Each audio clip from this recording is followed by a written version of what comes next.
Itutuloy naman sa September 1 ang pagdinig ng Senate Blue Ribbon Committee sa mga palpak na flood control projects.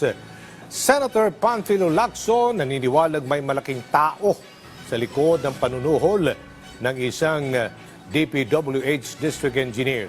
Si Daniel Manalasta sa sentro ng balita.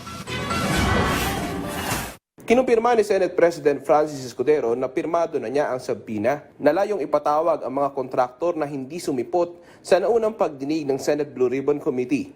Sabi ni Senador Rodante Marcoleta, September 1 nila itutuloy ang pagdinig hinggil sa mga umano'y palpak na flood control projects. Sa isang panayam, may pahapyaw na si Marcoleta sa kanyang gagawing pamamaraan sa pagdinig. Matapos naman ang tangkang suhol umano kay Batangas Representative Leandro Leviste na ginawa umano ng isang DPWH District Engineer, may pinagtataka si Senador Panfilo Lacson.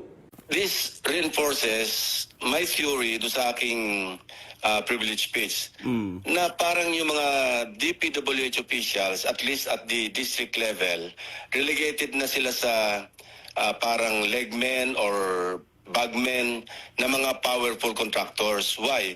Bakit yung district engineer, si Calalo, ang mag-o-offer ng bribe kay Leviste? Tingin ng senador, nasa likod nito ay mas makapangyarihan. Kaya dapat yung kaso should really be, yung investigation should really dig deep into what's behind itong attempt nitong si Calalo to bribe Congressman Leviste. Okay. There must be a powerful contractor behind this, and we have to find out.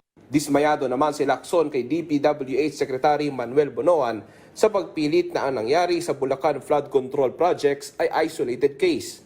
Ani Lacson, sa kanyang pakikipag-usap sa mga opisyal ng kagawaran sa nakalipas at kasalukuyan, hindi siya nakakarinig ng masamang salita tungkol kay Bonoan. Pero para raw sabihin na isolated case ang nangyari sa Bulacan, nasasayangan ang senador. Daniel Manalastas para sa Pambansang TV sa Bagong Pilipinas.